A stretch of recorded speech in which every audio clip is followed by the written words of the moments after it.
Hello everyone, कैसे हैं आप सब। Welcome back to my channel. I hope आप सब अच्छे होंगे और सीटेट एग्जाम की तैयारी अच्छे से कर रहे होंगे। यहाँ पर हम करने वाले हैं ईवीएस की क्लास पेपर 1 के लिए। अगर आपने अब तक वीडियो नहीं देखी है और आप चैनल पर नए हैं तो प्लीज़ जाइए, चैनल को सब्सक्राइब कीजिए और प्लेलिस्ट में जाकर बाकी वीडियो देख लीजिएगा। क्लास आपके लिए हेल्पफुल रहने वाली है। तो चलिए देर न करते हुए आ जाते हैं आज की क्लास पर। देख लेते हैं क्वेश्चन नंबर 1 में क्या दिया है। क्वेश्चन नंबर 1 में यहाँ पर दिया है, किसी पर्यटक ने नीचे दिए अनुसार वर्णन किया है। मैं एक गांव में हूँ, भारी बारिश यहाँ की सामान्य विशेषता है, इसलिए यहाँ के लोग जो हैं वो क्या करते हैं, अपने घर बांस के खंभों पर धरती से लगभग 10 से 12 फुट अर्थात 3 से 3.5 मीटर ऊंचाई पर बनाते हैं। ये घर भीतर से लकड़ी के बने हैं। इन घरों की छत जो है वो कैसी हैं, ढालू हैं। यह गाँव कौन सा होना चाहिए। तो ये कौन सा गाँव है और ये कहाँ पर होगा।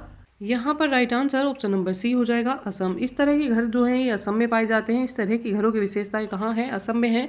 यहाँ पर बाढ़ अधिक आती है, वर्षा अधिक होती है, तो लोग क्या करते हैं, अपने घर जो है लकड़ी के खंभों पर 10 से 12 फीट की ऊंचाई पर बनाते हैं। इनके घरों की छत जो है ढालू होती है। ऑप्शन नंबर सी यहाँ पर करेक्ट हो जाएगा। चलिए देख लेते हैं क्वेश्चन नंबर 2। तो नंबर 2 में यहाँ पर दिया है, दक्षिण भारत का सबसे बड़ा आदिवासी उत्सव बताना है। तो सबसे बड़ा दक्षिण भारत का आदिवासी उत्सव क्या है। ऑप्शन नंबर ए में दिया है कुंभ, नंबर सी में दिया है खर्ची उत्सव, बी में दिया है समक्का सारलम्बा जात्रा और डी में दिया है गंगा जी मेला। यहाँ पर right answer option number B हो जाएगा, समक्का सारलम्बा जात्रा जो है ये दक्षिण भारत का सबसे बड़ा आदिवासी मेला है। ऑप्शन नंबर बी यहाँ पर करेक्ट है। चलिए देखते हैं क्वेश्चन नंबर 3। नंबर 3 में यहाँ पर दिया है, यह एक सामाजिक चिंता का विषय है कि भारत में बहुत से शहरों में मल जल अब भी भारत के बहुत से शहरों में मल जल को अब भी कैसे साफ किया जाता है। ऑप्शन नंबर ए में दिया है मशीनों के द्वारा, तो मशीनों के द्वारा नहीं किया जाता है। नंबर बी में दिया है मैला ढोने वालों के द्वारा हाथ से सफाई की जाती है। सी में दिया है सबसे अच्छी सुविधा है। डी में दिया है निजी कंपनियों के स्वामित्व में है। भारत में अभी भी मैला ढोने के द्वारा क्या होता है, हाथ से उसकी सफाई की जाती है, तो ये चिंता का विषय है। ऑप्शन नंबर जो बी है ये यहाँ पर करेक्ट हो जाएगा। देख लेंगे क्वेश्चन नंबर 4 में यहाँ पर दिया है पोचमपल्ली नाम है। तो पोचमपल्ली किसका नाम है। ऑप्शन नंबर ए में दिया है लोक चित्रकला जो एक विशेष रंगों से बनाई जाती है, ये रॉन्ग हो जाएगा। बी में दिया है साड़ियों का जिन पर पारंपरिक रंगाई के ज्यामितीय नमूने होते हैं, ये यहाँ पर करेक्ट हो जाएगा। सी में दिया है बकरियों की किस्म का जिसका महीन ऊन शॉल बनाने के काम आता है, ये भी रॉन्ग हो जाएगा। डी में दिया है प्राचीन भारतीय मंदिरों की श्रेणी का, ये भी रॉन्ग हो जाएगा। यहाँ पर right answer option number B हो जाएगा। एक तरह की ये पारंपरिक रंगाई है जिसके ज्यामितीय नमूने साड़ी पर बनाए जाते हैं और ये रंगाई की जाती है तेलंगाना में। ऑप्शन नंबर जो बी है ये करेक्ट है। चलिए देख लेते हैं क्वेश्चन नंबर 5। क्वेश्चन नंबर 5 में यहाँ पर दिया है, नीचे दिए गए कथनों पर विचार कीजिए। तो यहाँ पर कुछ कथन दिए हैं, इन पर विचार करना है। चलिए क्या कथन यहाँ पर दिए हैं। यहाँ ऑप्शन नंबर ए में दिया है लेफ्टिनेंट कमांडर बहिदा प्रिज्म भारतीय नौसेना में डॉक्टर है, तो ये पॉइंट यहाँ पर करेक्ट हो जाएगा। बी में दिया है बहिदा प्रिज्म एक बहुत छोटे से गांव से हैं और उनकी पढ़ाई सरकारी विद्यालय में हुई है, तो ये पॉइंट भी यहाँ पर करेक्ट हो जाएगा। सी में दिया है बहिदा प्रिज्म पहली महिला है जिन्होंने एक परेड की कमान संभाली है, तो ये पॉइंट भी यहाँ पर करेक्ट हो जाएगा। ऑप्शन नंबर डी में दिया है बहिदा प्रिज्म मेडिकल ऑफिसर हैं और रोगियों को दवाई देती हैं, तो यहाँ पर ये पॉइंट जो है रॉन्ग हो जाएगा। पॉइंट नंबर जो डी है ये करेक्ट नहीं है, ये दवाई नहीं देती हैं। तो राइट आंसर यहाँ पर क्या हो जाएगा, यहाँ पर right answer option number C हो जाएगा। ए बी सी तीनों जो पॉइंट हैं ये करेक्ट हैं। चलिए देख लेंगे क्वेश्चन नंबर 6। क्वेश्चन नंबर 6 में दिया है वाराणसी की कढ़ाई की अद्वितीय कला क्या है। तो कौन सी अद्वितीय कला है यहाँ की। ऑप्शन नंबर ए में दिया है जरदोजी, बी में दिया है तोड़ा, सी में दिया है फुलकारी और डी में दिया है कांथा। यहाँ पर right answer option number A हो जाएगा, जरदोजी। वाराणसी की जो कढ़ाई है जो प्रसिद्ध है वो क्या है, जरदोजी है। पुराने समय में कैसे की जाती थी, पुराने समय में ये सोने और चांदी के तारों से की जाती थी, पर अब जो है इसके आर्टिफिशियल तार आ गए हैं, उनसे इसकी कढ़ाई की जाती है। तो यहाँ पर ये कैसी होती है, महीन और बहुत सुंदर कढ़ाई होती है, इसको बोला जाता है जरदोजी। ऑप्शन नंबर जो ए है ये करेक्ट हो जाएगा। देख लेते हैं क्वेश्चन नंबर 7। नंबर 7 में यहाँ पर दिया है, निम्नलिखित में से कौन सा अंतरिक्ष यात्रा के लिए प्रयोग करेंगे। तो कौन सा प्रयोग करेंगे। ए में दिया है सैटेलाइट या उपग्रह, तो सैटेलाइट उपग्रह में नहीं जाया जा सकता है, तो ये रॉन्ग हो जाएगा। बी में दिया है रॉकेट, सी में दिया है वायुयान और डी में दिया है उल्कापिंड। यहाँ पर right answer option number B हो जाएगा, रॉकेट। अंतरिक्ष यात्रा के लिए रॉकेट का प्रयोग किया जाता है। ऑप्शन नंबर बी यहाँ पर करेक्ट है। देख लेंगे क्वेश्चन नंबर 8। क्वेश्चन नंबर 8 में दिया है, लोग गाँव से शहरों और कस्बों की ओर स्थानांतरित होते हैं, तो क्यों होते हैं। ए में दिया है बेहतर स्वच्छता और खुली जगह के लिए, बी में दिया है बेहतर गुणवत्ता वायु तथा स्वास्थ्य सुविधाओं के लिए, ऑप्शन नंबर सी में दिया है बेहतर रोजगार के अवसर तथा शैक्षिक सुविधाओं के लिए और डी में दिया है बेहतर गुणवत्ता जल तथा सामाजिक नियमों के लिए। यहाँ पर right answer option number C हो जाएगा, लोग जो हैं गांव से शहर और कस्बों की तरफ स्थानांतरित इसलिए होते हैं क्योंकि वहां पर रोजगार के बहुत अवसर होते हैं और शैक्षिक सुविधाएं भी वहां पर अच्छी मिल जाती हैं। ऑप्शन नंबर जो सी है ये ज़्यादा सूटेबल है, ये राइट हो जाएगा। चलिए देख लेते हैं क्वेश्चन नंबर 9। क्वेश्चन नंबर 9 में यहाँ पर दिया है, हम शहरी क्षेत्रों में यह देखते हैं कि अधिकांश कुएं जो लगभग 40 वर्षों पूर्व पानी भरने के लिए उपयोग किए जाते थे अब सूख गए हैं। इन कुओं में पानी सूखने के नीचे दिए गए संभावित कारणों पर विचार कीजिए। तो क्या कारण हो सकता है कुएं सूखने का? कोई भी कुओं का उपयोग नहीं करना चाहता क्योंकि सभी के घरों में टोंटियाँ लगी हैं, तो ये यहाँ पर रॉन्ग हो जाएगा, ये बात यहाँ पर करेक्ट नहीं है। कोई सुटेबल यहाँ पर ये तर्क नहीं दिया हुआ। बी में दिया है, लोग विद्युत मोटर द्वारा भूमि का जल खींचना पसंद करते हैं, तो ये पॉइंट यहाँ पर करेक्ट हो जाएगा। लोग जो है विद्युत मोटर का उपयोग करने लगे हैं जिसकी वजह से तालाब जो हैं ये सूख गए हैं या कुएं सूख गए हैं। ऑप्शन नंबर सी में दिया है, पेड़ों कुओं और आसपास की ज़मीन को अब सीमेंट और कोलतार से ढककर साफ कर दिया गया है, तो ये यहाँ पर कारण है, ये पॉइंट भी यहाँ पर करेक्ट हो जाएगा। चलिए देखते हैं ऑप्शन नंबर डी में क्या दिया है। ऑप्शन नंबर डी में दिया है, जिन झीलों तालाबों में वर्षा का पानी इकट्ठा होता था अब वहाँ पर क्या हो गया है, ऊंचे ऊंचे भवन आप देख सकते हैं उनको बंद कर दिया गया है, तो ये पॉइंट भी यहाँ पर करेक्ट है। यहाँ राइट आंसर क्या हो जाएगा, बी, सी और डी, ये तीनों पॉइंट जो है करेक्ट हो जाएंगे। ऑप्शन नंबर बी यहाँ पर करेक्ट हो जाएगा, ये तीनों पॉइंट यहाँ करेक्ट हैं। चलिए देख लेते हैं क्वेश्चन नंबर 10। क्वेश्चन नंबर 10 में दिया है, योग दिवस के समारोह के उपलक्ष्य में एक ईबीएस का अध्यापक निश्चय करता है कि वह 5वीं कक्षा के छात्रों को विश्व योग की राजधानी के भ्रमण पर ले जाएगा, तो किसका ये नाम है? विश्व योग की राजधानी के नाम से कौन प्रसिद्ध है? ऑप्शन नंबर ए में दिया है रानीखेत, बी में दिया है ऊटी, सी में दिया है ऋषिकेश और डी में दिया है गैंगटॉक। यहाँ पर right answer option number C हो जाएगा, ऋषिकेश। विश्व में योग की राजधानी के नाम से ऋषिकेश प्रसिद्ध है। ऑप्शन नंबर जो सी है करेक्ट हो जाएगा, ये ऋषिकेश का नाम है। चलिए देखते हैं क्वेश्चन नंबर 11। क्वेश्चन नंबर 11 में दिया है, घरों में बच्चों से धीरे धीरे खाने के लिए एवं अच्छी तरह से चबाने के लिए कहा जाता है, इसका उपयुक्त कारण क्या है? तो बच्चों को अच्छी तरह से चबाकर और धीरे धीरे खाने के लिए क्यों बोलते हैं? ए में दिया है वे कम खाते हैं, तो ये यहाँ पर कोई तर्क नहीं।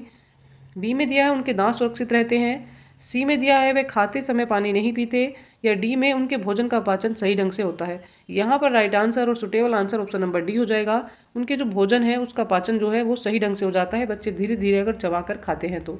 चलिए देखते हैं ऑप्शंस क्या दिए हैं। यहाँ पर right answer option number D हो जाएगा, उनके भोजन का पाचन सही ढंग से हो जाता है। चलिए देख लेते हैं क्वेश्चन नंबर 12 में क्या दिया है। क्वेश्चन नंबर 12 में यहाँ पर दिया है, सड़कों का सर्वोच्च वर्ग जो अधिकतर 6 पथ या अधिक का होता है क्या कहलाता है? तो जिसमें 6 मार्ग होते हैं, 6 से अधिक मार्ग होते हैं, वो क्या कहलाता है? ए में दिया है राष्ट्रीय राजमार्ग, वी में दिया है वायु मार्ग, सी में दिया है एक्सप्रेस वे और डी में दिया है जल मार्ग। यहाँ पर right answer option number C हो जाएगा, इसको एक्सप्रेस वे बोला जाता है जिसमें आने जाने की लाइनें अधिक होती हैं, 6 से अधिक हों या 6 हों, तो इसको एक्सप्रेस वे बोला जाता है। ऑप्शन नंबर सी यहाँ पर करेक्ट है। देख लेंगे क्वेश्चन नंबर 13 में दिया है, निम्नलिखित पहेली को हल कीजिए। तो क्या पहेली यहाँ पर दी हुई है, सिर पर मेरे ताज है, सुंदर नाच दिखाता हूँ, सुंदर पंखों पर नाज है मैं हूँ। तो ये कौन है, किसके पंख सुंदर होते हैं और किसके सर पर ताज होता है और जो सुंदर नाच भी दिखाता है? ऑप्शन नंबर ए में दिया है तोता, बी में दिया है फाख्ता, ऑप्शन नंबर सी में दिया है बत्तख या सुरखाग और डी में दिया है मोर। यहाँ पर right answer option number D हो जाएगा, मोर। सुंदर पंख होते हैं मोर के और सुंदर नाच दिखाता है कौन, मोर दिखाता है। ऑप्शन नंबर जो डी है ये करेक्ट हो जाएगा। क्वेश्चन नंबर 14 में दिया है, दमन एवं दीप की लोकप्रिय कला और शिल्पकारी कौन सी है? तो कौन सी है? ऑप्शन नंबर ए में दिया है बांस की शिल्पकारी, बी में दिया है बरली चित्रकारी, सी में दिया है पत्थर की शिल्पकारी, डी में दिया है कछुए के कवच की शिल्पकारी। यहाँ पर right answer option number D हो जाएगा, दमन द्वीप की लोकप्रिय कला और शिल्पकारी है कछुए के कवच की शिल्पकारी। ऑप्शन नंबर डी यहाँ पर करेक्ट है। चलिए देख लेंगे क्वेश्चन नंबर 15। क्वेश्चन नंबर 15 में यहाँ पर दिया है, विटामिनों तथा खनिज लवणों को सूक्ष्म पोषक तत्व क्यों कहा जाता है? तो क्यों इन्हें सूक्ष्म पोषक तत्व कहा जाता है? इनको केवल कृत्रिम संपूरकों द्वारा प्राप्त किया जा सकता है। बी में दिया है, इनकी अभाव और कमी विविध प्रकार के रोगों को पैदा कर देती है। ऑप्शन नंबर सी में दिया है, मनुष्य में इनकी आवश्यकता कम मात्रा में होती है और डी में दिया है, ये सभी खाद्य पदार्थों के महत्वपूर्ण घटक है। यहाँ पर सुटेबल और right answer option number C हो जाएगा। मनुष्य के शरीर में खनिज लवणों और विटामिन की जो है आवश्यकता बहुत कम मात्रा में होती है। ऑप्शन नंबर सी यहाँ पर करेक्ट है, इसलिए इनको सूक्ष्म पोषक तत्व कहा जाता है। चलिए देख लेते हैं क्वेश्चन नंबर 16। क्वेश्चन नंबर 16 में यहाँ पर दिया है, निम्नलिखित में से कौन से कथन इस तथ्य की पुष्टि करते हैं कि पर्यावरण अध्ययन एक अंतः अनुशासनिक विषय है? तो कौन से तथ्य करते हैं? ऑप्शन नंबर ए में दिया है, यह पर्यावरण के सभी पहलुओं को समझने के लिए विभिन्न विषयों के ज्ञान को एकीकृत करता है, तो ये पॉइंट यहाँ पर पॉजिटिव हो जाएगा। नंबर बी में दिया है, यह विविध रूप में अवधारणाओं को शामिल करने वाला एक अंतः अनुशासनिक क्षेत्र है, तो ये पॉइंट भी यहाँ पर पॉजिटिव है। सी में दिया है यह जैविक, सामाजिक और सांस्कृतिक पर्यावरण में होने वाली अंतःक्रिया का क्षेत्र है, तो ये भी यहाँ पर करेक्ट हो जाएगा। यहाँ पर डी में दिया है यह जैविक और जैविकोत्तर घटक के मध्य परस्पर आश्रितता एवं अंतःक्रिया करने वाला क्षेत्र है, तो ये पॉइंट यहाँ पर करेक्ट नहीं है। ई में दिया है यह उच्च प्राथमिक कक्षाओं के लिए विज्ञान एवं सामाजिक विज्ञान के विषयों के पूर्व की तैयारी है, तो ये भी यहाँ पर करेक्ट नहीं है। राइट आंसर यहाँ पर ऑप्शन नंबर ए हो जाएगा। पॉइंट नंबर ए, बी, सी तीनों करेक्ट है। चलिए देख लेते हैं क्वेश्चन नंबर नेक्स्ट। नंबर 17 में दिया है पर्यावरण अध्ययन में थीम आधारित पद्धति सहायक होती है, तो ये क्यों सहायक होती है। ऑप्शन नंबर ए में दिया है सभी प्रत्ययों एवं विषय को शामिल करने में, पर्यावरण के प्रति संवेदनशीलता विकसित करने में, सी में दिया है विद्यार्थी अध्यापक संबंध विकसित करने में, और डी में दिया है ज्ञान को संपूर्णता से अर्जित करने में। तो हम थीम आधारित पद्धति क्यों शामिल करते हैं, जिससे कि बच्चे जो हैं ज्ञान को संपूर्णता से अर्जित कर सके। ऑप्शन नंबर जो डी है ये करेक्ट हो जाएगा। देख लेंगे क्वेश्चन नंबर 18। क्वेश्चन नंबर 18 में दिया है निम्नलिखित में से कौन से कथन सतत और समग्र मूल्यांकन की प्रकृति को स्पष्ट करते हैं। तो किसकी बात हो रही है, सतत और समग्र मूल्यांकन की। यह पाठ तथा साल के अंत में होने वाला आकलन है, तो ये यहाँ पर रॉन्ग हो जाएगा। बात किसकी हो रही है, सतत की। तो सतत आकलन जो है बीच बीच में भी होता रहता है, ये कंटिन्यू चलता है, वर्ष के अंत में ही नहीं होता। बी में दिया है यह सीखने के लिए के बजाय सीखे गए का आकलन है, तो ये भी यहाँ पर रॉन्ग हो जाएगा। सी में दिया है यह रचनात्मक रूप से सीखने के अवसर उपलब्ध कराना है, तो ये भी यहाँ पर करेक्ट है। डी में दिया है यह सीखे गए के बजाय सीखने के लिए आकलन है, तो बात हो रही है सतत और समग्र मूल्यांकन की, तो ये क्या है, सीखे गए के बजाय सीखने के लिए आकलन है। तो पॉइंट नंबर सी और डी जो है ये करेक्ट है। यहाँ पर right answer option number C हो जाएगा। सी और डी जो है ये दोनों करेक्ट हो जाएंगे। चलिए देख लेते हैं क्वेश्चन नंबर नेक्स्ट। 3 में दिया है ईवीएस में सीसीई का क्या अर्थ है। तो सीसीई का क्या अर्थ होता है। ऑप्शन नंबर ए में दिया है सतत एवं संचयी मूल्यांकन, बी में दिया है संचयी एवं संज्ञानात्मक मूल्यांकन, सी में दिया है व्यापक एवं संचयी मूल्यांकन, और डी में दिया है सतत और व्यापक मूल्यांकन। यहाँ पर right answer option number D हो जाएगा। इसको बोला जाता है सतत एवं व्यापक मूल्यांकन, हो जाएगा कॉन्टिन्यूअस, और साथ ही क्या बोलते हैं इसको बोलते हैं यहाँ कॉम्प्रिहेंसिव, और बोला जाता है इसको इवैल्यूएशन। इसको बोला जाता है कंटिन्यूअस, कॉम्प्रिहेंसिव और evaluation. Right answer option number D हो जाएगा। चलिए देख लेते हैं क्वेश्चन नंबर 20। क्वेश्चन नंबर 20 में दिया है निम्नलिखित में से कौन से कथन पर्यावरण अध्ययन के उद्देश्य हैं। तो क्या पर्यावरण अध्ययन के उद्देश्य हैं, तो कौन से हैं। क्वेश्चन नंबर ए में दिया है पर्यावरण के बारे में प्रत्यक्ष जानकारी, परिभाषा और विवरण प्रदान करना, तो ये यहाँ पर इसका उद्देश्य नहीं है। परिभाषाएं याद कराना या जानना ये बच्चे के लिए आवश्यक नहीं। बी में दिया है मौजूदा पर्यावरणीय मुद्दों के प्रति संवेदनशीलता विकसित करना, ये यहाँ पर करेक्ट हो जाएगा। सी में दिया है परिवेश से अंतःक्रिया करके स्वयं ज्ञान अर्जन की स्थितियां बनाना, ये भी करेक्ट हो जाएगा। नंबर डी में दिया है पर्यावरणीय समस्याओं को दूर करने की कुशलता विकसित करना, तो ये पॉइंट भी यहाँ पर करेक्ट हो जाएगा।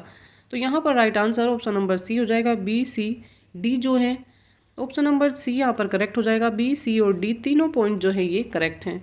इसी के साथ आज की ईवीएस की क्लास यहाँ पर कंप्लीट हो जाती है। अगर आपने अब तक कोई वीडियो नहीं देखी है तो प्लीज़ जाइए चैनल को सब्सक्राइब कीजिए और प्लेलिस्ट में जाकर बाकी सारी वीडियो देख लीजिए। आई होप क्लास आपके लिए हेल्पफुल रहेगी।